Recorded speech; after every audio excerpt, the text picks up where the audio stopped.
SA record আপনার বাবার নামে, কিন্তু আরএস রেকর্ড আপনার বাবার নামে না হয়ে অন্য কোনো ব্যক্তির নামে যদি হয়ে যায় ওই সম্পত্তিটুকু, তাহলে আপনি কি এসএ রেকর্ডের বলে ওই সম্পত্তির আপনার বাবার নামে করে নিতে পারবেন?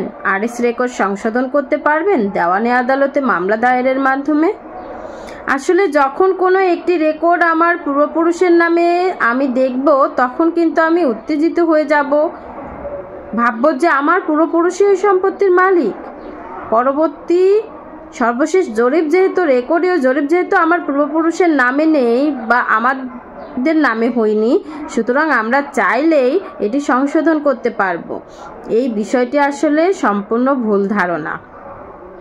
যে কোনো একটি রেকর্ড আপনার পূর্বপুরুষের নামে থাকতেই পারে, সেটা ভুলক্রমেও হতে পারে।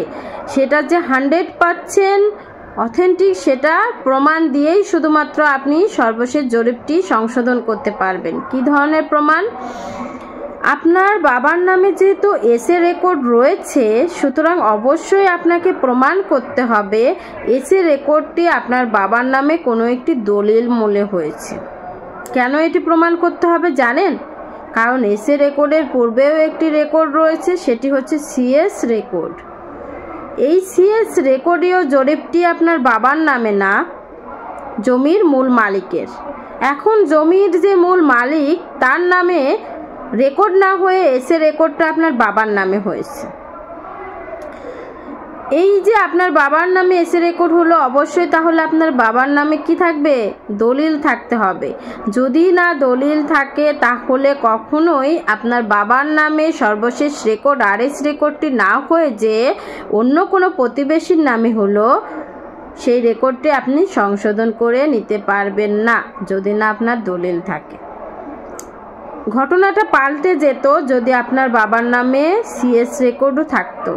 সিএস এবং এসএ ব্রিটিশ আমলের এই সিএস রেকর্ডটা আপনার বাবার নামে যদি থাকতো তাহলে দলিল লাগতো না।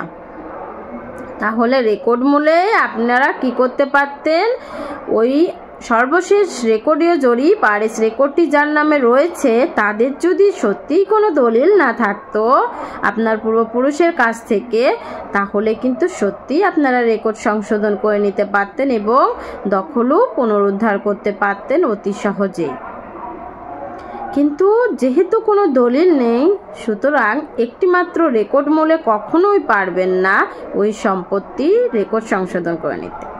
হিতে বিপরীত হবে। কিভাবে জানেন? আপনি যদি এই সম্পত্তির রেকর্ড সংশোধন করতে যান এসএ রেকর্ডের জোরে, তখন কিন্তু মূল মালিকের কাছেই সম্পত্তি ফিরে যাবে যার কিনা সিএস রেকর্ডীয় জরিপ ছিল। কারণ সে তো আপনাকেও দলিল করে দেয়নি, আরএস রেকর্ডীয় মালিক যে তাকেও দলিল করে দেয়নি। আপনারা তো দলিল ছাড়া রেকর্ড জোরে সম্পত্তি দখলে রয়েছেন। সুতরাং পূর্বের মালিকের কাছেই ফিরে যাবে, এটাই কিন্তু আইনের বিধান। সুতরাং অবশ্যই আমার দলিল আছে কিনা সে বিষয়টি নিশ্চিত হতে হবে। আর দলিল থাকলেও দলিলে ওই বাড়তি সম্পত্তি যতটুকু অন্যের নামে রেকর্ড হলো ঠিক ততটুকু আছে কিনা দলিলে সেটিও জানতে হবে। আর বর্তমানে একটি কথা মাথায় রাখবেন যে এসএ রেকর্ড কিন্তু সরজমিনে যে হয়নি, হাতে লেখা হয়েছে। সুতরাং এই এসএ রেকর্ডের কিন্তু মূল্য অনেক কম।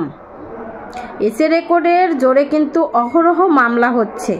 এসএ রেকর্ডে ভুলক্রমে রেকর্ড হয়েছে এটা কিন্তু আদালতও মনে করে, কেননা এর গ্রহণযোগ্যতা কম।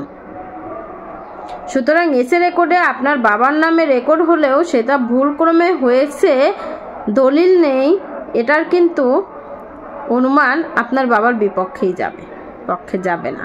সুতরাং অবশ্যই আপনারা বিষয়টি ভেবেচিন্তে তারপর দেওয়ানি আদালতে মামলা দায়ের করতে যাবেন। জমি জায়গা নিয়ে যদি আপনাদের কোনো প্রশ্ন থাকে, আমার সঙ্গে সরাসরি সাক্ষাৎ করতে চান, আমার চেম্বার রয়েছে ঢাকা জজ কোর্ট 32 রাজার দেউরি, মেট্রোপলিটন বার অ্যাসোসিয়েশনের পাশের গলিতেই 32 রাজার দেউরিতে গেলে আমার চেম্বারটি পাবেন।